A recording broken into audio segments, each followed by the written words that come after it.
Señoras y señores, sean ustedes bienvenidos a nuestra mesa de trabajo dentro del ciclo Argumentando los Derechos Humanos.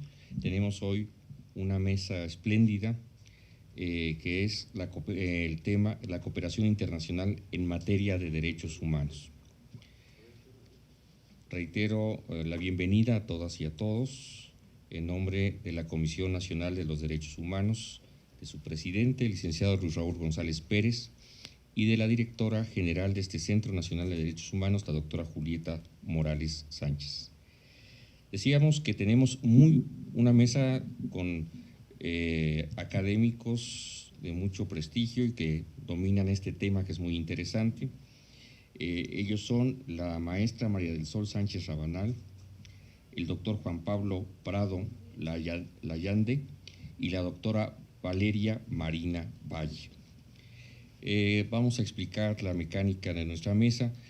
Cada uno de los expositores de esta tarde van a dar su ponencia durante 15 minutos y después vamos a tener una serie, es decir, el segmento de preguntas y respuestas a fin de que ustedes puedan formular las interrogantes que tengan, las pueden anotar en las papeletas que están en los asientos, pero si alguien lo prefiere hacer de viva voz, con mucho gusto le pasamos un micrófono para que nos diga cuál es su duda.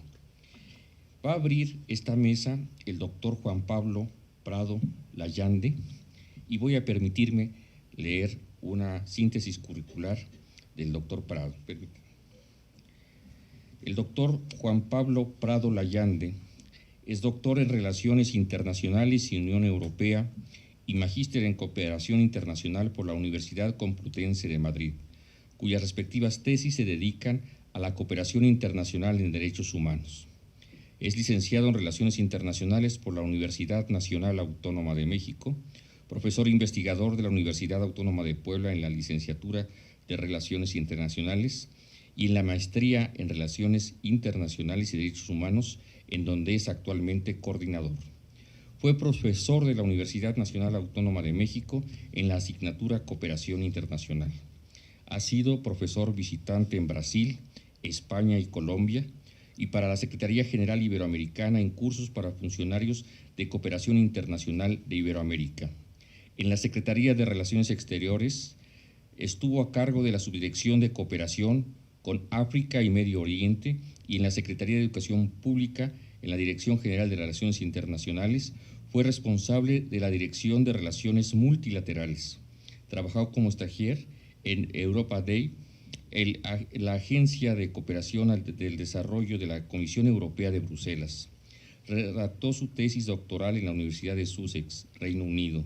Ha sido consultor para la Organización de las Naciones Unidas en el Programa de las Naciones Unidas para el Desarrollo y Universidad de las Naciones Unidas, la Unidad de Relaciones Exteriores y Cooperación Internacional de la Secretaría de Relaciones Exteriores, las Agencia Española, Mexicana y Alemania de Cooperación Internacional para el Desarrollo, Sistema Económico Latinoamericano y el Caribe, CELA, TASTIC, On South-South Cooperation, Oxfam, México, entre otros.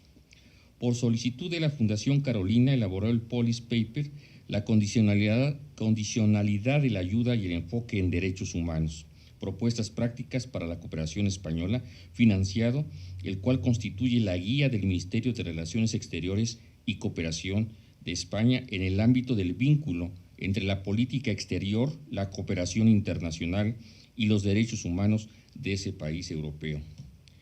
En 2009, el Instituto Panamericano de Geografía e Historia, organismo especializado de la OEA, le otorgó la medalla Wallace W. Atwood por sus contribuciones al estudio de la cooperación internacional.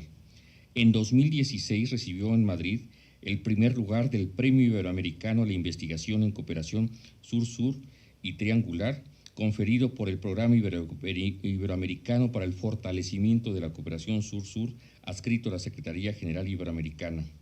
Es responsable del contenido del primer curso sobre cooperación internacional para el Servicio Exterior Mexicano y miembro del Sistema Nacional de Investigadores de México desde el año 2009.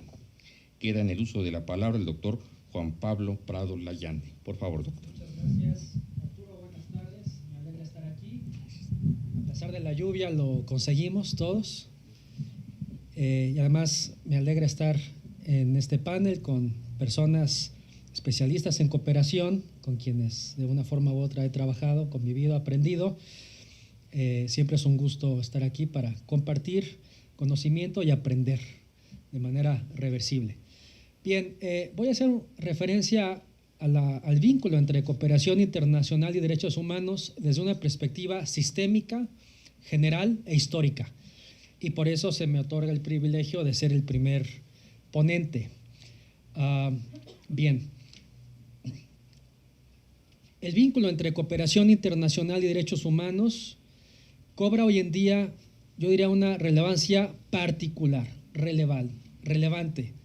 En particular, considerando la actual crisis nacional e internacional en derechos humanos. Por ejemplo, el Global Wealth Report del año 2015 señala que el 0.7% de la población mundial es dueña del 45.2% de la riqueza total, mientras que el 10% más acaudalado posee el 88% de los activos de todo el mundo. Oxfam, por su lado, indica que las 80 personas más ricas del mundo, que caben en un autobús, contienen tanta riqueza como la mitad más pobre de la población, es decir, 3.500 millones de personas. Inequidad creciente, en pocas palabras. En marzo del año pasado, Stephen O'Brien, el secretario general adjunto de Naciones Unidas para Asuntos Humanitarios y Emergencias, señaló que el mundo padece la peor crisis humanitaria de la historia solamente después de la Segunda Guerra Mundial. En pocas palabras, estos elementos sustentan que en efecto los derechos humanos y por ende la cooperación internacional para promoverlos es un tema fundamental de la agenda global y nacional. La cooperación internacional en derechos humanos inicia formalmente su instrumentación a mitad del siglo pasado, en 1945, en el marco de lo que se le denomina la internacionalización de los derechos humanos. El artículo 1 de la Carta de San Francisco, que establece a la ONU, establece como prioridad instrumentar cooperación internacional para el desarrollo y la protección de los derechos humanos. Sin embargo, el inicio de la cooperación coincidió con el comienzo de la Guerra Fría, un contexto histórico difícil de contención bipolar en donde el desarrollo y por ende los derechos humanos en la práctica no fue prioritario. En este contexto, la seguridad de los estados estaba por encima de la seguridad de las personas y por ende de los derechos humanos de los individuos. Sin embargo, en esta época, los 45 años que duró la Guerra Fría, los derechos humanos tuvieron cierta relevancia en términos de, al menos, codificación, a través de instrumentos del derecho internacional, la Declaración Universal del 48, los pactos. Bueno, ese facilitó la conformación de un acervo, al menos doctrinal, jurídico, que sería la base de un posterior fomento más álgido de los derechos fundamentales. Yo diría que el clímax de este proceso de internacionalización básico inicial de los derechos humanos durante la Guerra Fría fue la Declaración del Derecho Humano al Desarrollo, en donde se establece básicamente que el desarrollo en términos integrales es un derecho humano.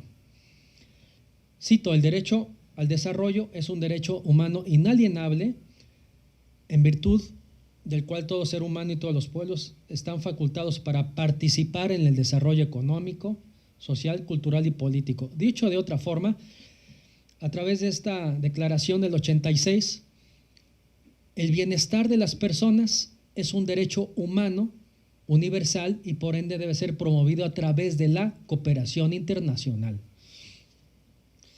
Terminó la Guerra Fría, la década de los 90, y los derechos humanos se reposicionaron en la agenda internacional. Y ante ello, en consecuencia, la cooperación internacional a favor de los derechos humanos también tomó fuerza. De hecho, a partir de esta etapa histórica, los derechos humanos se convirtieron objetivo, por un lado, y requisito de la cooperación internacional. Fue una solicitud por parte de países donantes, países ricos y organismos internacionales para conceder cooperación internacional. Fue una obligación, fue un propósito y fue a su vez una exigencia. Si un país en principio no promovía derechos humanos y democracia, quedaba fuera, en principio, de la cooperación internacional para el desarrollo. Esto fue un cambio trascendental respecto a la etapa anterior, porque antes se proveía a los receptores de cooperación internacional independientemente de su estatus en el ámbito de la democracia y los derechos humanos. No era un requisito, porque la cooperación durante la Guerra Fría se concedía sobre todo desde una perspectiva política, ideológica y geoestratégica, bajo la lógica de la contención bipolar. Estados Unidos ofrecía cooperación a sus aliados sin que en realidad importaran derechos humanos, y la Unión Soviética hacía exactamente lo mismo. En el nuevo orden internacional, tras el nuevo orden internacional de los 90, supuestamente los derechos humanos finalmente sí serían una condición, objetivo, requisito fundamental de la denominada nueva arquitectura de la cooperación internacional para el desarrollo. ¿En qué consistió este cambio? Pues en que los gobiernos del norte y organismos internacionales priorizaron a los derechos humanos, los cuales fueron ignorados en el pasado, para volverse, como señalé, una condición fundamental para ofrecer cooperación. En la práctica, ¿esto en qué consistió? Pues muy fácil. Aquellos países que en verdad promovían democracia y derechos humanos dentro de sus respectivos territorios recibirían más o igual cooperación internacional. Y aquellos países del sur que no promoviesen estos valores universales serían, en principio, sancionados. El juego o el esquema de zanahorias y los garrotes, los incentivos y los castigos, en donde los derechos humanos serían el criterio fundamental de asignación, en principio, en términos, digamos, doctrinales. En pocas palabras, desde entonces se ligó a la cooperación internacional para el desarrollo respecto a los derechos humanos. Esto suena bien en principio, suena como una regla del juego adecuada, lógica, sensata, a la luz de que los derechos humanos son universales y se deben de respetar por igual en todo el planeta.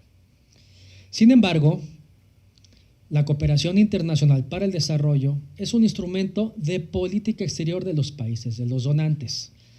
Y cuando un instrumento como la cooperación es una herramienta de política exterior, pues no siempre se promueven los derechos humanos como se debe, porque hay otros intereses políticos, económicos y estratégicos por encima de los derechos humanos. La high politics por encima de la low politics, de los derechos humanos.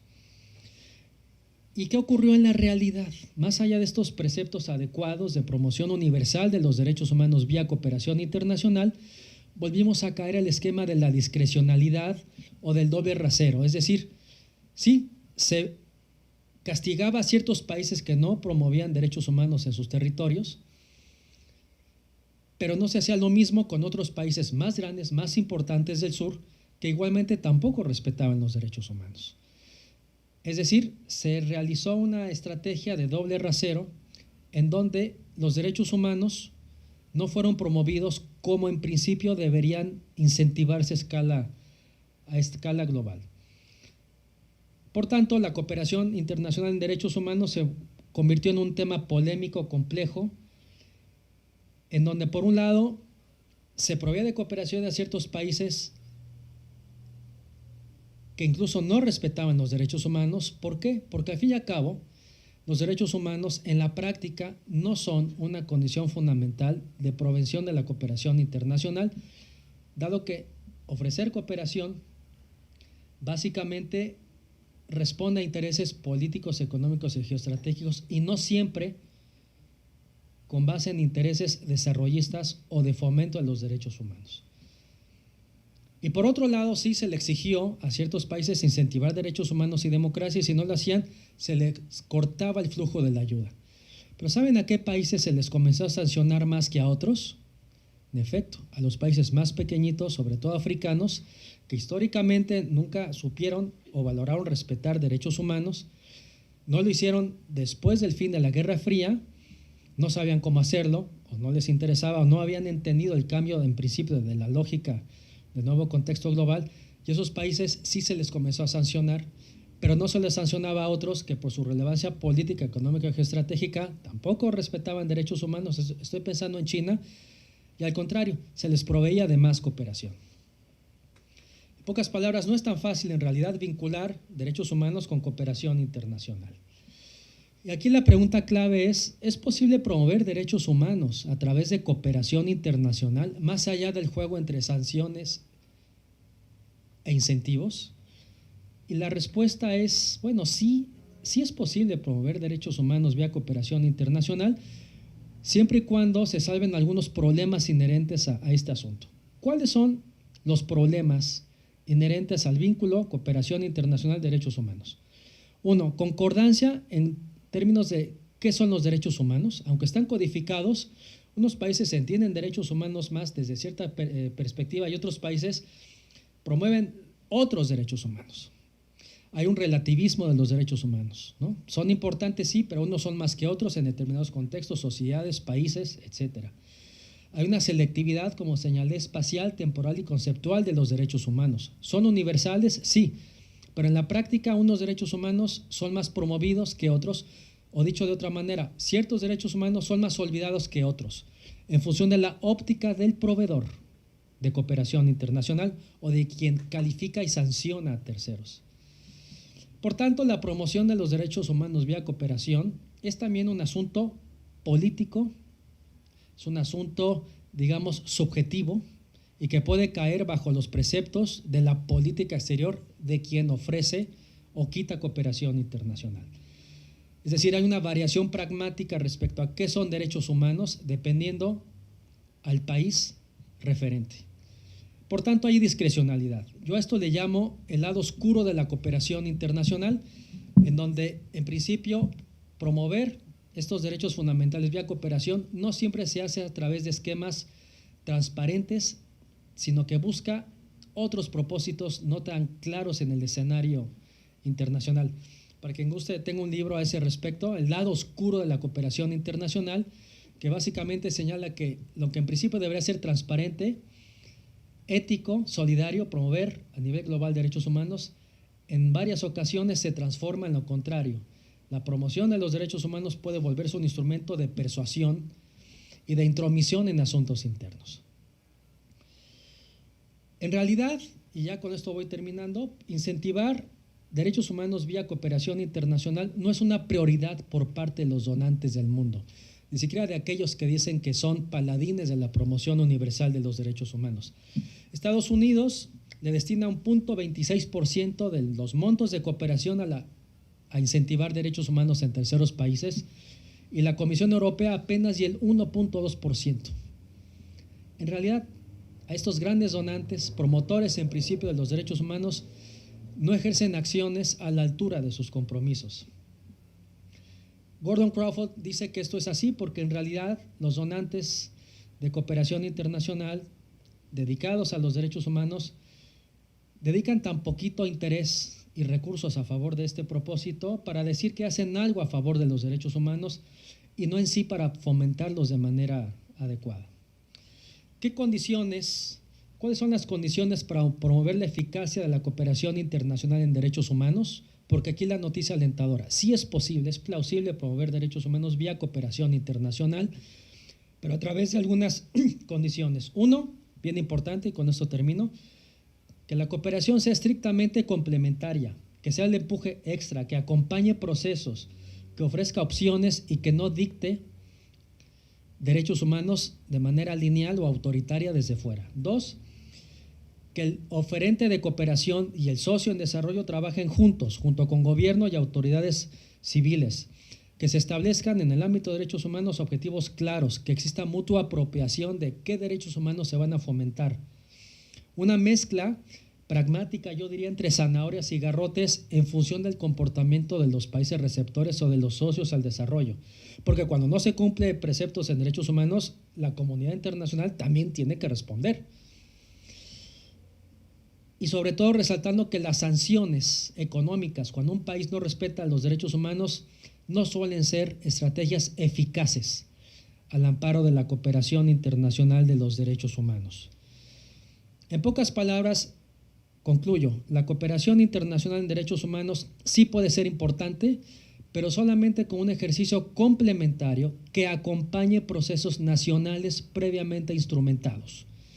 Y ciertamente que cuando un país como México pasa por problemas en el ámbito del respeto a los derechos humanos, países como el nuestro, México en este contexto, debe ser particularmente receptivos a los recursos y estrategias y socios de cooperación internacional que nos pueden acompañar, orientar para salir avante de esta crisis tan enorme en derechos humanos, insisto, internacional y nacional. Solamente no olvidar que Trump retiró a Estados Unidos del Consejo de Derechos Humanos de Naciones Unidas hace un par de meses y que por tanto es un tema hoy en día complejo de las relaciones internacionales, el impulso a los derechos humanos vía cooperación internacional, pero países como el nuestro debe ser particularmente, yo diría, receptivo, insisto, a la existencia de países que ofrecen cooperación en este ámbito de organismos internacionales que nos pueden, digamos, facilitar que por nosotros mismos reencontremos el camino para definir políticas públicas activas a favor de los derechos humanos de los mexicanos. Y en este sentido, confío y espero que el próximo gobierno sea receptivo respecto a justamente las oportunidades que ofrece la cooperación internacional para la promoción y el respeto de los derechos humanos. Yo concluyo.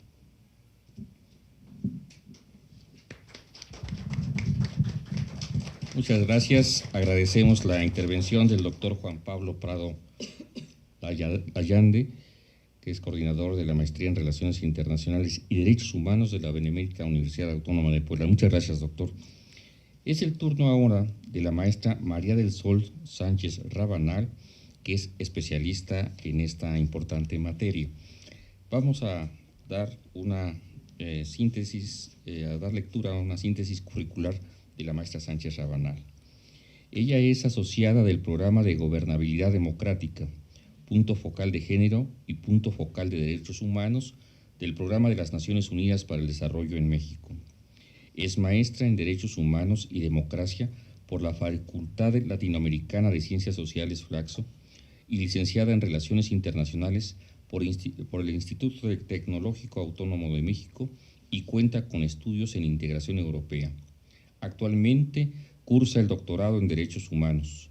Su experiencia profesional se centra en temas de cooperación internacional, desarrollo, derechos humanos y género. Anteriormente se desempeñó como directora de cooperación multilateral y con organismos internacionales en la Agencia Mexicana de Cooperación Internacional para el Desarrollo, en donde desempeñó otros cargos relacionados a la cooperación con el sistema de las Naciones Unidas. Ha sido representante de México ante diversos foros internacionales, como en el Comité de Cooperación Sur-Sur de la CEPAL, la Asamblea General de las Naciones Unidas y la Asamblea General de la Organización de las Naciones Unidas para el Desarrollo Industrial, entre otros. Adicionalmente, la maestra fue reconocida por la Unión Postal Universal y la UNESCO con el segundo lugar internacional del Concurso Juvenil Internacional de Composiciones Epistolares en 1998 y como ganadora representante de México en el certamen Millennium Dreamers, auspiciado por Disney, McDonald's y la propia UNESCO.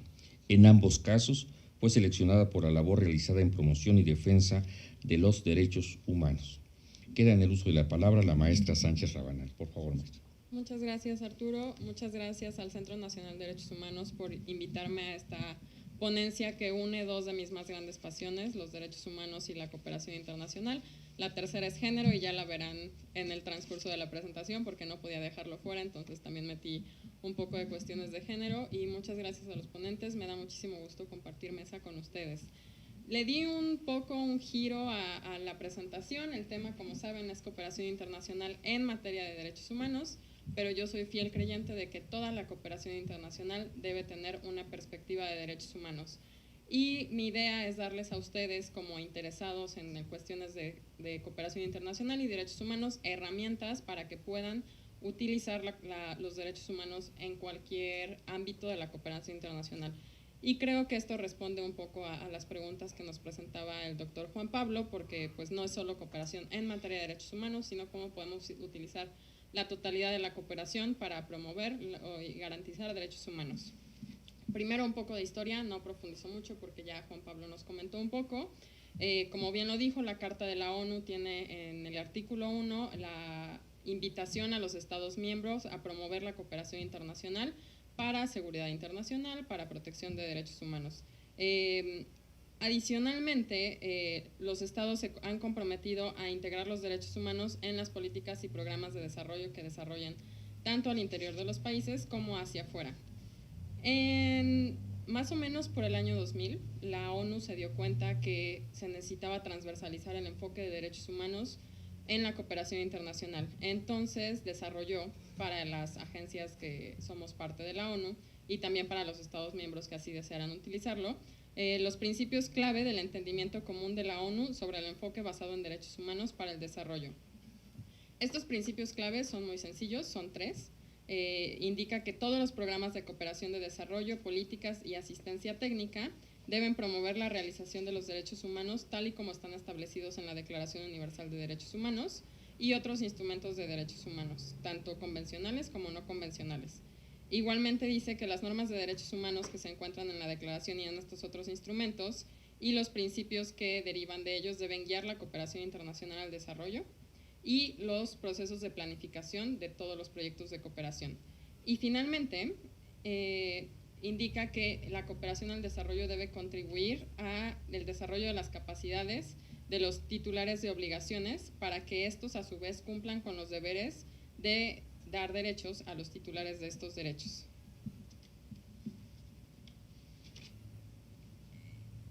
Como saben, hay una herramienta que es la que más usamos quienes nos dedicamos a derechos humanos, que es el enfoque de derechos humanos, y creo que esta es la solución para transversalizar derechos humanos en la cooperación internacional. Entonces, ¿qué tenemos que hacer? En todo el ciclo del proyecto, desde la planificación y el diseño, la implementación, el control, la evaluación y el análisis, ver cuáles son los principios de derechos humanos, cuáles son las obligaciones y cuáles son los elementos institucionales que nuestro proyecto de cooperación debe abordar. Nada más para recordárselos o para los que no están tan involucrados en las cuestiones de derechos humanos, los principios son la universalidad, interdependencia e indivisibilidad, las obligaciones generales, respetar, proteger, garantizar y promover, y los elementos institucionales, la disponibilidad, la accesibilidad, la calidad y la aceptabilidad. Estos principios, obligaciones y elementos también están contenidos en nuestra Constitución, lo que quiere decir que, naturalmente, el Estado mexicano, al hacer cooperación o en cualquiera de sus actividades, está obligado a seguir estos principios. Les cuento muy rápido cómo es el ejercicio que deben ustedes realizar cuando estén haciendo un proyecto de desarrollo. Primero deben identificar qué derecho humano es el que van a trabajar. Hay una metodología que se llama desempaque del derecho, que es muy simple porque pues, no podemos pensar en que con un proyecto vamos a resolver toda la situación de un derecho humano, ¿no? Entonces, por ejemplo, les pongo el derecho de las mujeres a la no discriminación. Pues con un proyecto difícilmente podemos atacar y abordar todas las problemáticas que conlleva este derecho. Entonces, vamos a buscar cuál es el subderecho que nuestro proyecto puede contribuir. Entonces, imaginemos el subderecho de la vida de las mujeres a una vida libre de violencia. Pero igual, ¿cuántos tipos de violencia hay? Entonces vamos a enfocarnos únicamente en violencia física. Después, pues nuestro proyecto no puede trabajar con todas las obligaciones generales. Sería un proyecto a lo mejor de 20 años que requeriría un cambio generacional, que más o menos llevan 30 años. Entonces, pues pensemos si vamos con el proyecto a contribuir a respetar o a contribuir a proteger, a garantizar o a promover. Entonces, pensemos ahora que vamos a garantizar el acceso de las mujeres a una vida libre de violencia física. Y de aquí vamos buscando todos los elementos institucionales. ¿Qué queremos hacer? Queremos que el derecho sea disponible, entonces a lo mejor mi proyecto va a ser que las mujeres cuenten con los mecanismos y procedimientos para garantizar este acceso a una vida libre de violencia. Si queremos que sea accesible, pues ver si nos vamos a la accesibilidad física, que haya centros de justicia para las mujeres en el lugar donde voy a desarrollar mi proyecto. Si es accesibilidad económica, que ellas puedan acceder a este derecho sin importar los recursos económicos con los que dispongan. Si es con no discriminación, bueno, creo que es más claro que todas las mujeres, sin importar sus características, puedan acceder a ellos. No profundizo mucho en la metodología, pero hay muchos libros disponibles que pueden consultar al respecto. Y quería detenerme un poco en cómo estamos en México. Como saben, en 2011 se creó la Agencia Mexicana de Cooperación Internacional para el Desarrollo. Es una agencia aún muy joven que lleva el final del gobierno pasado y realmente ha cobrado importancia más en este periodo de 6 años de gobierno. La ley en su artículo 1 establece que la cooperación mexicana debe ser, entre muchas otras cosas, en defensa y promoción de los derechos humanos.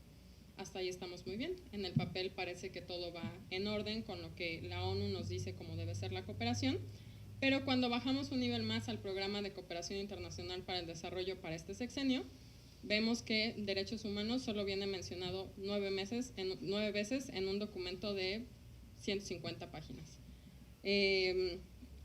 Lo único que dice es que las acciones de cooperación emprendidas por el Estado mexicano deben tener en cuenta la defensa de los derechos humanos, incluyendo el respeto del principio de la igualdad y no discriminación y el derecho a la consulta y libre determinación de pueblos indígenas.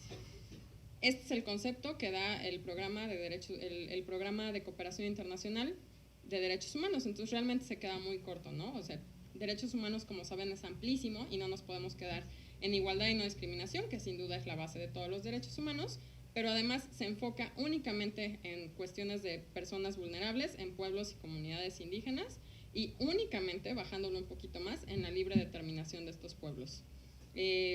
Tiene metas el Programa Nacional de Cooperación, y en la única meta que menciona derechos humanos es en el objetivo 6, sobre desarrollar, promover y aplicar instrumentos de política, información, investigación, educación, capacitación, participación y derechos humanos, pero únicamente para fortalecer la gobernanza ambiental. Yo que estuve varios años en Amexit, les puedo decir que hasta la fecha no cuenta con una metodología de cómo transversalizar perspectiva de derechos humanos en todos los proyectos que pasan por la agencia. La agencia no es implementadora de proyectos, pero es la coordinadora de los proyectos. Entonces, debería ser la responsable de bajar esta necesidad de que los proyectos tengan esta perspectiva de derechos humanos a todas las implementadoras, ya sean gobiernos federales, gobiernos estatales, municipales, otras agencias de cooperación, todos los socios de la cooperación. Y ya dejando un poco de lado la parte más técnica, conceptual, creo que últimamente, en los últimos años, el propio sistema internacional nos ha dado una muy buena herramienta que obliga de alguna manera a los estados a seguir los derechos humanos en todas sus actividades, que es la Agenda 2030 de Desarrollo Sostenible. Esta agenda, como saben, está compuesta por 17 objetivos, 169 metas y 234 indicadores. Es muy variada. Aquí en la imagen pueden ver todo lo que conlleva esta agenda. Hay un objetivo específico que se refiere a las alianzas para el desarrollo, entonces la cooperación internacional está inserta en el objetivo 17. Tenemos objetivos que tienen que ver con reducción de la pobreza, salud, medio ambiente, energía sostenible y asequible, reducción de desigualdades, claramente igualdad de género, etc. ¿Dónde están los derechos humanos en esta agenda? Pues básicamente es la herramienta principal para la construcción de la agenda. La Declaración de Desarrollo Sostenible aprobada en 2015 en la Asamblea General de las Naciones Unidas por todos los países miembros de la ONU, los 193 países miembros se pusieron de acuerdo en esto, fue que la base de la Agenda 2030 iban a ser los derechos humanos. Entonces, este es el gran eje transversal de la agenda. De ahí se desprende el derecho a la igualdad y la no discriminación. Y los otros dos grandes ejes transversales más pequeños son igualdad de género y no dejar a nadie atrás. Entonces, ¿qué quiere decir no dejar a nadie atrás? Pues que va a ser una agenda abierta, sin discriminación, que va a ser para todas las personas, para todos los gobiernos y todos quienes estamos en este mundo. Aborda 3 dimensiones del desarrollo sostenible, que es una de las grandes innovaciones de esta agenda. Antes se veían todas las dimensiones por separado, ahora se ven de forma holística. Es la dimensión económica, ambiental y social, y lo ve en 5 áreas, agrupando a cada uno de los objetivos. En Naciones Unidas les llamamos las 5 Ps. En México no le llaman tanto así porque el gobierno no está de acuerdo con esta división en 5 Ps, porque dice que rompe con la visión holística de la agenda. Nosotros no lo creemos así. Las 5 son personas, prosperidad, paz, planeta y alianzas, que en inglés es partnerships, y por eso son 5 Ps. Y creo que en este esquema pueden ver claramente cómo se vincula la Agenda 2030 con los derechos humanos.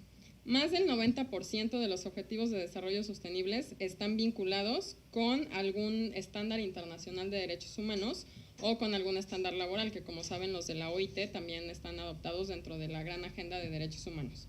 Entonces, la Agenda 2030 y los derechos humanos necesariamente están interconectados, por lo que los derechos humanos son una guía para la implementación y cumplimiento de la Agenda 2030, mientras que la Agenda 2030 puede contribuir sustancialmente a la realización de los derechos humanos.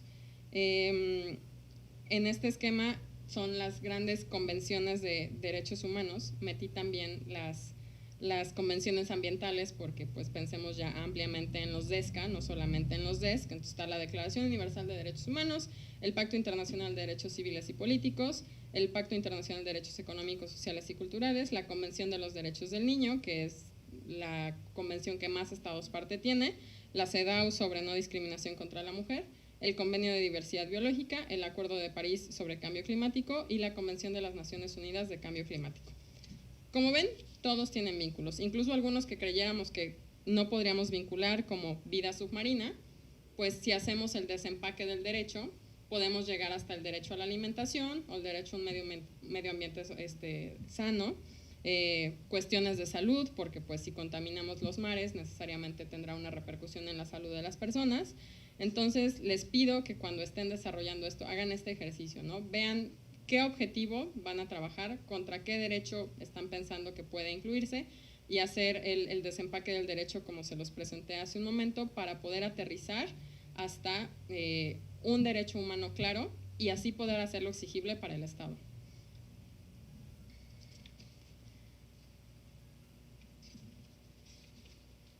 Los principios fundamentales de la Agenda 2030, como verán, son básicamente los mismos principios de los derechos humanos.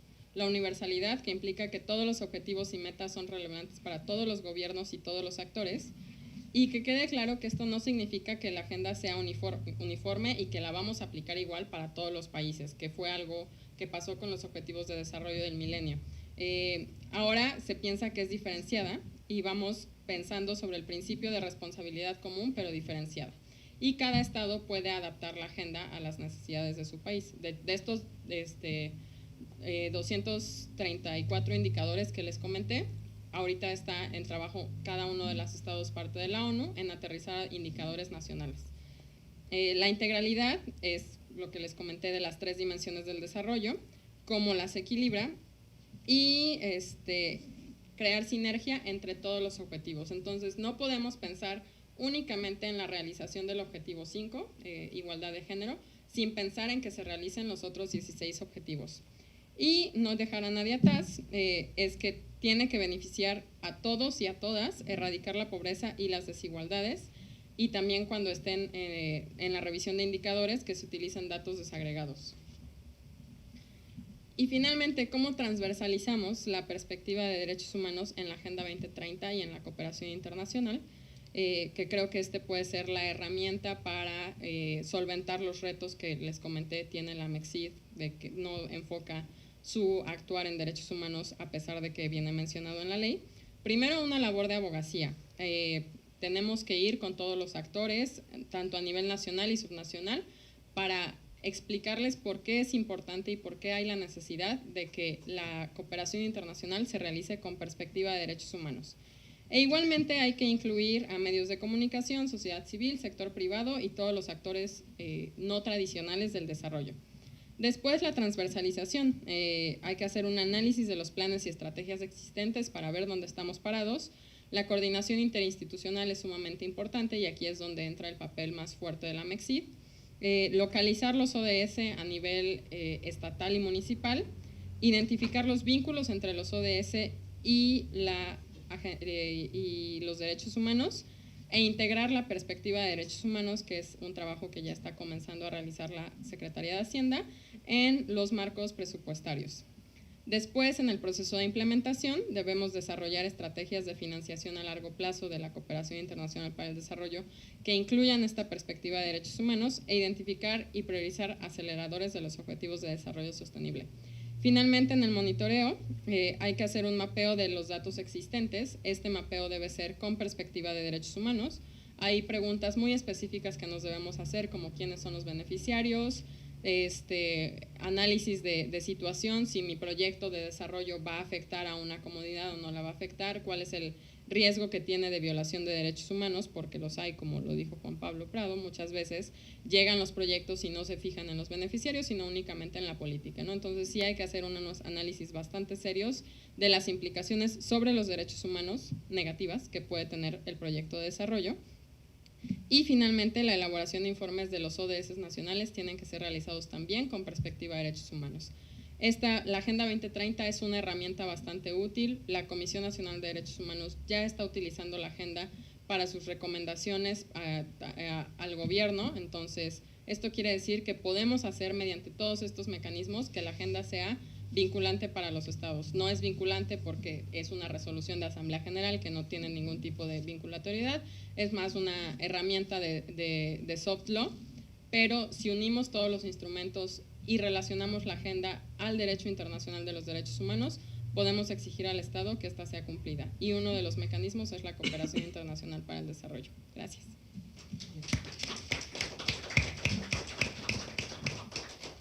Pues también tuvimos una segunda muy brillante exposición con con la maestra Sánchez Rabanal. Y para cerrar esta mesa, tendríamos la exposición a cargo de la doctora Valeria Marina Valle. Y me voy a permitir dar solamente unas notas de su extenso currículum. La doctora Valeria Marina Valle es doctora en Ciencias Políticas y maestra en Estudios en Relaciones Internacionales por la Universidad Nacional Autónoma de México y licenciada en Relaciones Internacionales por la Universidad del Salvador de Buenos Aires, Argentina. Es investigadora de tiempo completo en el Centro de Investigaciones sobre América del Norte, el CISAN, de la Universidad Nacional Autónoma de México. Es miembro del Sistema Nacional de Investigadores de CONACYT, nivel 1. Sus principales líneas de investigación son la cooperación internacional para el desarrollo en materia de salud, en particular la Agenda 2030 y 2015 de la Organización de las Naciones Unidas en materia de salud. Además, estudia los sistemas de salud de los 3 países de América del Norte de manera comparada, inmigración y salud, sobre todo el acceso a los sistemas de salud tanto de los ciudadanos como de los inmigrantes documentados o indocumentados. Una línea secundaria de investigación estudia el regionalismo y el interregionalismo, en particular procesos de integración subregional, relaciones entre regiones y megaregiones en América Latina, América del Norte, la Unión Europea y China. Su principal proyecto de investigación en el CISAN se titula Responsabilidad Social Empresarial en materia de salud en América del Norte 2010-2015. Actualmente se encuentra investigando la Agenda 2030 de la ONU y en particular el Objetivo de Desarrollo Sostenible 3 en materia de salud y bienestar, junto con el Objetivo 17 en materia de alianzas público-privadas para el desarrollo. Es profesora, la doctora Valeria Marina, es profesora de la Facultad de Ciencias Políticas y Sociales de la UNAM, donde imparte la materia Cooperación Internacional en la licenciatura en Relaciones Internacionales y Teoría de las Relaciones Internacionales 1 y 2 en el programa de posgrado en Ciencias Políticas y Sociales para alumnos de la maestría en Estudios de Relaciones Internacionales y el doctorado en Ciencias Políticas y Sociales con orientación en Relaciones Internacionales. También imparte las materias Escenario Regional de América Latina y el Caribe y Teoría de las Relaciones Internacionales 2 en inglés en la Escuela de Ciencias Sociales y Gobierno en el Tecnológico de Monterrey, Campus Ciudad de México y Campus Santa Fe, y la materia Estudios Globales y Regionales en la maestría en Gobernanza Global en la Jenkins Graduate School de la Ciudad de México. También ha impartido clases en el Instituto Mora, en el Tecnológico de Monterrey, Campus Ciudad de México, en la FES Acatlán y en la FES Aragón de la propia Universidad Nacional Autónoma de México, en la Universidad de Celaya y en la Universidad de California en Berkeley. En el Tecnológico de Monterrey también fue directora de la carrera de Ciencia Política y directora asociada del Centro de Diálogo y Análisis sobre América del Norte. En el Instituto Matías Romero de la Secretaría de Relaciones Exteriores, trabajó como diseñadora de contenidos y tutora de cursos en línea del área de educación a distancia. Ha dirigido tesis como tutora principal y como sinodal a niveles licenciatura, maestría y doctorado. Finalmente, ha organizado, coordinado y presentado conferencias y ponencias en congresos, tanto en México como en el extranjero. Queda en el uso de la palabra la doctora Valeria Marina Valle. Por favor, doctora. Muchas gracias. En primer lugar, quisiera agradecer la invitación. Para mí, estar aquí, creo que lo apagué. No, lo alejo un poco. ¿Ahí? Perfecto. Realmente estoy muy feliz de estar aquí. Me encanta el panel porque realmente mis colegas que me antecedieron han dado un panorama de lo más general y ahora a mí me toca realmente ir a lo particular porque voy a hablar de la Agenda 2030 en materia de salud. Voy a hablar del ODS 3, que es el que tiene que ver con los temas de salud, heredados un poco de la Agenda de 2015, y además ahora se ha ampliado la agenda de salud porque incluye otros temas como vamos a ver ahora. Y el ODS 17, como ya comentó la maestra Sánchez Rabanal, es el que está fomentando alianzas público-privadas para el desarrollo. Entonces los dos van de la mano porque para poder crear proyectos en salud, y como comentó también el doctor Juan Pablo Prado de la Lande, se necesita una visión multiactoral, porque el Estado solo, los municipios solos, o empresas solas, o las ONG solas no pueden realmente llevar a cabo esta tarea. En primer lugar, por una cuestión de financiamiento, no hay un financiamiento de un solo actor, pero además porque realmente este es el espíritu de la cooperación, ¿sí? Es trabajar juntos entre diferentes actores. Así que esta agenda es muy interesante y bueno, arrancamos, porque tengo muy poco tiempo. No sé a dónde tengo que apuntar. Ahí. A la computadora. Elemental Watson. Pero creo que... a ver, ¿estoy un poco lejos o no? Sí, con la fichita arriba. Sí, pero... ¿Y si me mudo? Es con este. Es con la entonces. Ok. Sí. Muy bien, muchas gracias. Y por aquí podemos esperar, ¿eh? Sí, lo veo perfecto. Muy bien. Entonces, rápidamente este va a ser el esquema de mi presentación. Voy a dar una introducción, aunque no me voy a detener mucho porque ya mis compañeros ya explicaron muy bien esta parte, sobre esta transición que estamos viviendo entre la Agenda 2015 de la ONU y la Agenda 2030. Y en materia de salud heredamos los Objetivos de Desarrollo del Milenio 4, 5 y 6 en materia de salud materno-infantil y enfermedades infecciosas, y esas están contenidas en el ODS 3 y también en el 17. Voy a hablar un poco de los indicadores de las metas de salud en México, que realmente México es un país que tiene grandes retos en materia de salud, porque es un país muy desigual y esto se ve reflejado también en los temas de salud. Y por otra parte voy a ir al tema que nos compete hoy, que es la cooperación internacional en materia de salud. Voy a hablar de esto, otorgada por diferentes actores, tanto públicos como privados. Voy a dar algunos ejemplos de cómo esto sí se puede lograr con una alianza entre diferentes entidades y voy a dar mis conclusiones. Y también un poco recomendaciones para el próximo gobierno sobre qué podría hacer, dónde debería enfocarse. En esta transición de los ODM a los ODS, como ven, ahí tenemos, no se ve muy bien, pero una cantidad de entidades gubernamentales impresionantes.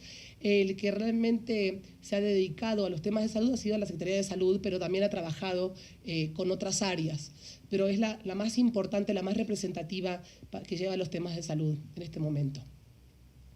Y en esta transición también es importante, cuando el doctor Prado nos contaba la nueva arquitectura de la cooperación internacional para el desarrollo, lo que habría que señalar aquí, en materia de salud sobre todo, es que esta agenda de 2015 fue pensada para los países más pobres. Entonces estos temas, los 8 objetivos del milenio, estaban pensados realmente para estos países más pobres del planeta, no necesariamente para los más desiguales, como México. Y en cambio la Agenda 2030, como ya comentó también la maestra Sánchez Rabanal, es una agenda universal. O sea, los 193 países de la ONU se han puesto de acuerdo con muchísimas negociaciones para elegir los temas. Hay algunos temas que han quedado fuera, pero bueno, esto es una agenda un poco más amplia. Por ejemplo, tenemos el ODS 10 en materia justamente de cohesión social. Entonces, sí hay esperanzas de que es una agenda mucho más orientada para estos países de renta media, los países como México. Ahora, estos países de renta media, como México, yo me pregunto, ¿deberían recibir cooperación internacional en materia de salud? La respuesta es obviamente sí, ¿sí? Como ahí puse, estos países son desiguales, ¿sí? Albergan la mayor cantidad de pobres del mundo en su interior, y los sistemas de salud son también muy desiguales. Es decir, el acceso a la salud, y lo vemos en México y lo vemos en nuestra ciudad, que también es muy desigual, es muy diferente, ¿no? Dónde accedemos a la salud, si tenemos un seguro privado o si no tenemos ni siquiera el acceso al sistema de salud. Ahora tenemos un seguro popular, pero no cubre todos los padecimientos y hay una gran lista de espera. Entonces, realmente esto es un problema, la desigualdad en el sistema de salud. Si lo vemos en el contexto de América del Norte también, por ejemplo, estudio Estados Unidos y no sé cómo Estados Unidos va a lograr la universalidad en el acceso a la salud, que es una de las metas del ODS 3, porque es un país que realmente tiene un porcentaje altísimo de salud privada y no de salud pública, ¿no? Entonces, esto es un gran área, digamos, para investigar en los próximos años. Ahora, como dice ahí, y también lo comentó el doctor Prado, México, en esta nueva arquitectura de la cooperación, se ha visto más como donante de cooperación y también como socio con otras entidades, tanto públicas como privadas, en la cooperación y no tanto como receptor. Pero mi argumento es que México todavía debe recibir, sobre todo para estas áreas de los derechos humanos y en particular en el área de la salud. Ahora, sobre todo porque su sistema de salud está altamente fragmentado, como ya comenté, y México necesita entonces una cooperación multiactoral, sobre todo en materia de salud, para poder cumplir con todas estas metas, sobre todo del ODS 3. Ahora, vamos a repasar rápidamente cuáles fueron las metas heredadas de la Agenda 2015 y cómo quedó México en materia de salud en 2015. Esto es un importante antecedente. O sea, la buena noticia es que México ya tiene experiencia midiendo este tipo de objetivos. La mala noticia es que México quedó rezagado, sobre todo en temas de género, ¿sí? En temas de mortalidad materna y en acceso a los métodos anticonceptivos. Entonces, en el ODM 4, que era sobre salud infantil, aquí vemos que la meta era reducir en 2/3 partes entre 1990 y 2015 la mortalidad de niños menores de 5 años y también, en el caso de la salud materna, reducir un 75% la tasa de mortalidad materna y lograr para 2015 el acceso universal a la salud reproductiva. En el caso del ODM 6, que tenía que ver con enfermedades infecciosas, México quedó un poco rezagado en el tema de la detección temprana de la tuberculosis. En VIH, en SIDA, en malaria, en todos estos temas de enfermedades raras. Por ejemplo, México eliminó la oncocercosis, que es una enfermedad desfigurante provocada por un vector que es una mosca de los ríos. Entonces, no le fue tan mal en este ODM, pero sí en materia de tuberculosis. Ahora, aquí no se ve muy bien en la imagen, pero yo utilizo digamos, rastreador, se puede decir así, de los ODM, que se llama MDG Track. MDG significa Millennium Development Goals Track, y ahí se ve el valor inicial, o sea, de 1990, versus el valor de 2015, y la meta de 2015, si se cumplió o no se cumplió. Entonces, como vemos ahí en el gráfico, México quedó en el número 40 y, no me acuerdo exactamente, 46, 48, ¿no?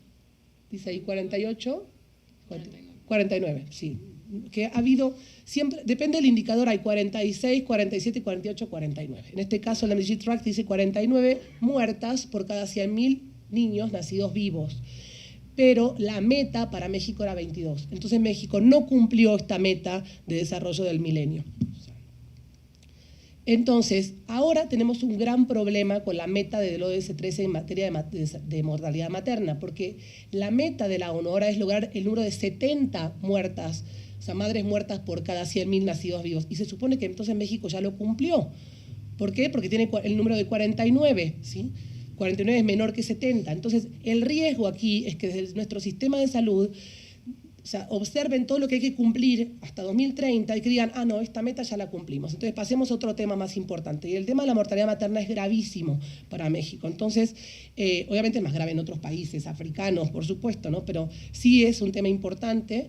Y entonces, creo que tenemos que estar muy alertas con ese tipo de metas. Ahora, en salud infantil, lo mismo, parecería que ya México cumplió el objetivo de reducir la mortalidad infantil, pero todavía quedan grandes retos todavía para poder cumplir los niveles de mortalidad infantil para lograr, obviamente, el número 0, ¿no? Ahora, la meta del ODS 3.2 es lograr poner fin a las muertes evitables de recién nacidos y niños menores de 5 años. Como ven, también México ya lo hubiera cumplido, entonces también es un gran riesgo de que el sistema de salud no le ponga tanta atención al cumplimiento de esta meta. Y ahora tenemos también otras metas, ¿sí? El 3.3 tiene que ver con la epidemia del SIDA, enfermedades como tuberculosis, malaria, todo esto es muy parecido al ODM 6, pero lo más importante es que ahora tenemos de la meta 3.4, la 3.7 y otras metas que vienen con letras, ¿sí? Enfermedades que no estaban incluidas en los ODM, como por ejemplo las no transmisibles. Y aquí México tiene un reto enorme, porque ahí empezamos con reducir la incidencia de, por ejemplo, diabetes, sobrepeso, obesidad, cardiopatías, cáncer, etcétera, ¿no?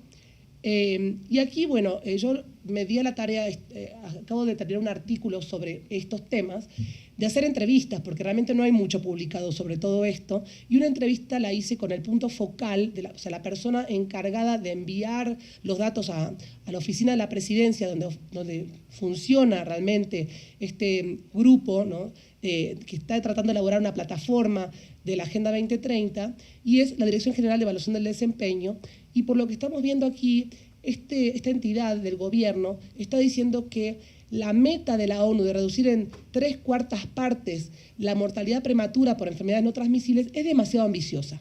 Pero el gobierno de México no está proponiendo nada concreto para poder medir la incidencia de las enfermedades no transmisibles. Todavía no hay nada escrito, ¿sí? Ahora, esto me lo voy a saltar un poco porque ya un poco se comentó aquí. Estos son los demás temas que les comentaba, las metas 3.5, por ejemplo, tiene que ver con el abuso de sustancias adictivas, accidentes de tránsito, el acceso universal a la salud sexual y reproductiva, este es un tema que subrayo, ¿sí? Tiene que ver también con los temas de género.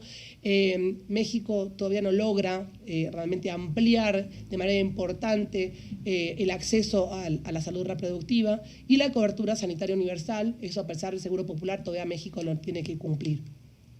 Y acá seguimos con otros temas, no me voy a detener demasiado, pero tiene que ver con la contaminación, el control de tabaco, las vacunas, medicamentos, la financiación de la salud, ese es otro gran tema, ¿sí? Y también la alerta temprana y reducción de riesgos y gestión de los riesgos. Ahora, en cuanto al ODS 17, esto es muy importante. Esto debería, obviamente, aplicarse a todos los demás objetivos, ¿sí? Esto es un objetivo que se parece también al ODM 8, donde lo que se está promoviendo es que diferentes actores de la cooperación puedan generar proyectos para, obviamente, repartirse los costos, ¿sí? Y aquí, bueno, lo que les presento rápidamente, porque me estoy quedando sin tiempo y tengo pavor a que me pasen ese papelito de los 3 minutos, ¿sí? Es que esta es nuestra plataforma actual del Gobierno de México sobre los Objetivos de Desarrollo Sostenible. ¿Cómo estamos hoy en materia de salud? Bueno, no se ve muy bien, pero ahí, como ven, tiene la meta 3.1, 3.2, 3.3 y 3.7. Es decir, lo que tiene que ver con salud materno-infantil, infecciosas y el acceso a los métodos anticonceptivos, que es lo que ya heredamos de los ODM, que es lo que México ya midió.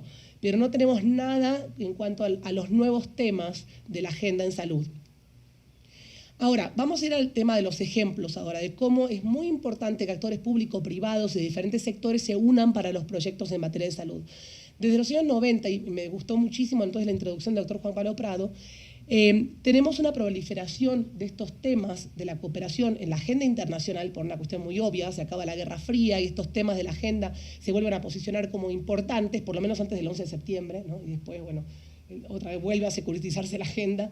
Pero en los años 90, sobre todo, también hay una proliferación de actores de la salud. Y como vemos ahí, hay un popurrí de instituciones como el Global Fund, como Gavi, que es una alianza de vacunas, como la Fundación Bill y Melinda Gates, el Banco Mundial, otras organizaciones que se han unido por la salud. Ni que hablar de la OMS, la OPS, ¿no? ¿Y qué tenemos en México? Bueno, me gustó también la perspectiva crítica de la maestra Sánchez Rabanal cuando dijo que he trabajado en Amexid muchos años, tenemos un problema de transversalizar. Bueno, también Amexid tiene un problema aquí con cómo incluye el sector privado, por ejemplo, en los proyectos, y ni que hablar en materia de salud, ¿no? Se ha creado la Alianza por la Sostenibilidad, que es una entidad de Amexid, esta Agencia Mexicana de Cooperación Internacional para el Desarrollo, orientada al sector privado. Tienen unos cuantos proyectos y han convocado una serie de empresas, pero ninguna tiene que ver con la salud. Ni siquiera el tema de la salud está incluido en los proyectos y tampoco las compañías farmacéuticas están participando. En un momento empezó Pfizer y luego el director le pareció que no era interesante y se salió. Entonces, esto es una gran área de oportunidad para el futuro desde la Agencia Mexicana de Cooperación. Ahora, les voy a mostrar 3 ejemplos de alianzas público-privadas por la salud. A nivel internacional, este es un ejemplo actual en México de UNICEF, que este mes de septiembre está llevando a cabo este trabajo de campo para mejorar el índice de desarrollo infantil temprano, junto con el Instituto Nacional de Salud Pública, que está en Cuernavaca. Ustedes saben que los institutos son nuestra joya de la corona del sector público, y el de salud pública es muy importante, junto con el gobierno de Puebla y con UNICEF, ¿no? Están llevando a cabo justamente relevamientos de datos, de estudio de campo, para ver cómo estamos en el tema del desarrollo infantil. Otro ejemplo que les tengo es de esta empresa que se llama Merck, o Merck Sharp & Dohme en México. Merck tiene desde la Agenda 2015 una estrategia muy particular, la tenía en los ODM, ahora hacia los ODS. Y como ven la ruedita, que también espié el celular, ¿sí?, de María del Sol Sánchez Rabanal, muéstralo y presume, porque yo quiero uno, ¿sí? Ella tiene la ruedita de los ODS en su celular. Bueno, esa ruedita también la tiene Merck Sharp & Dohme y está identificando hacia qué ODS puede contribuir la empresa en sus proyectos de responsabilidad social. Obviamente va a contribuir al ODS 3 porque está vinculada la empresa con estos temas de salud. Entonces les traje algunos ejemplos de qué está programando en estas áreas. Tiene un programa que ya lo agregamos desde los ODM que se llama Merck for Mothers, que está orientado justamente a la salud materna, a construir hospitales, a construir clínicas comunitarias, a distribuir anticonceptivos, a mejorar el acceso a la salud materna y evitar la muerte materna en Estados Unidos y en muchos países africanos, básicamente. Otro programa muy interesante es el de Implanon, la donación de Implanon a muchas comunidades, sobre todo también en Estados Unidos y en África, y en América Latina de manera particular. Es, como ven ahí en la foto, es un dispositivo pequeño que se introduce en el brazo de las mujeres y se libera, de liberación controlada, una sustancia durante 3 años, y ese es un método anticonceptivo y es muy cómodo realmente. Entonces es otra de las maneras en las que esta empresa está trabajando por la salud reproductiva en este caso. Y como ven, estos son ejemplos de las tablas que tiene Merck sobre cómo va a ir contribuyendo a cada una de estas metas del ODS 3. Lo tiene muy bien identificado. Lo mismo como ven ahí, la meta 3.1, 3.2, la 3.3, también en el ODS 17 también tiene objetivos muy claros. O sea, a mí me encantaría que todas las empresas, sobre todo las farmacéuticas, o sea, mi postura cuál es desde la academia, ¿sí?, que ese es mi sector. Debemos exigirles como sociedad civil a estas empresas que son unos monstruos, ¿sí?, que tienen que tener realmente acciones orientadas, alianzas público-privadas hacia la salud. Otro ejemplo es el Global Fund, que como ven ahí reúne una cantidad enorme de sectores, del público, del privado. El 90% de los proyectos está financiado por gobiernos, pero también participa la sociedad civil, el sector privado, con todas esas empresas que aparecen ahí, y también con un grupo de Friends of the Global Fund que está ubicado en Estados Unidos, en Europa, en Japón y en el Pacífico. Y esto me lo voy a saltear por una cuestión de tiempo, Pero aquí, a quien le interese, le puedo también enviar mis publicaciones sobre estos temas. Es el estudio que estoy haciendo de enfermedades no transmisibles y cómo estamos en México, que realmente estamos mal, sobre todo en sobrepeso y obesidad infantil, y cómo México, si sigue así, no va a cumplir estas metas. Entonces, necesitamos realmente que el gobierno elabore indicadores, porque todavía de esas 234 metas, México va a medir 232, pero todavía no hay ninguna meta hacia las enfermedades no transmisibles elaborada. Ahí aparece el cuadrito que me mandó este grupo focal y no aparece nada en diabetes y absolutamente nada en sobrepeso y obesidad. Entonces, como conclusión, ya cierro. Aunque se pasó la etapa de la transición, digamos, todavía la estamos viviendo, aparte tenemos una transición de gobierno en México, entonces todavía no estamos cumpliendo todos los indicadores que se deberían haber ya elaborado para el seguimiento de la Agenda 2030. Se necesitarían más ejemplos como los que les mostré para poder cumplir estas metas de salud en 2030.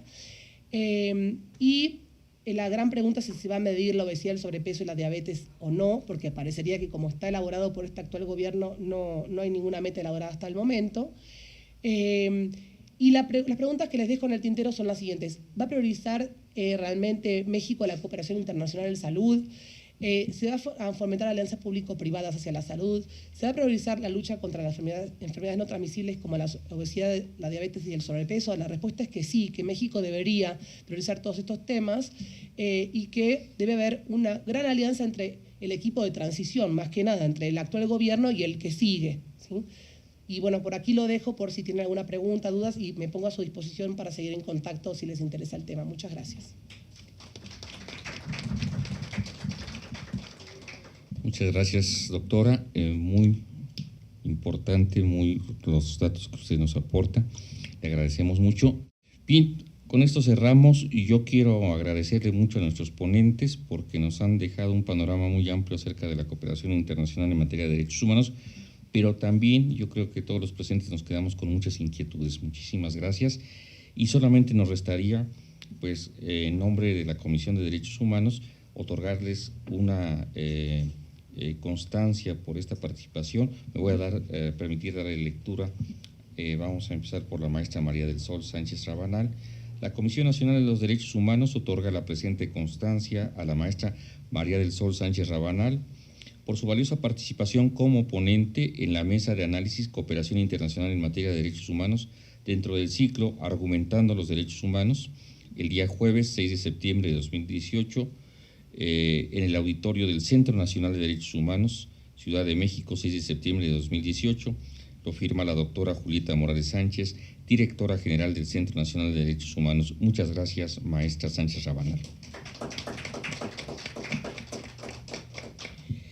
Con el mismo texto, esta constancia y reconocimiento a su vez a la doctora Valeria Marina Valle. Muchas gracias, doctora, por su brillante.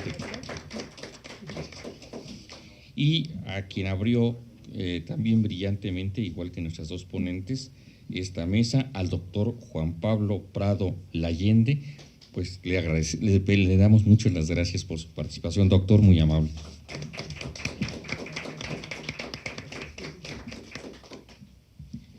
Y a ustedes les agradecemos mucho su presencia y los invitamos dentro de la próxima semana, dentro de 8 días, a otra mesa de análisis con otro tema interesante de derechos humanos. Muchas gracias por su presencia. Tengan buenas tardes.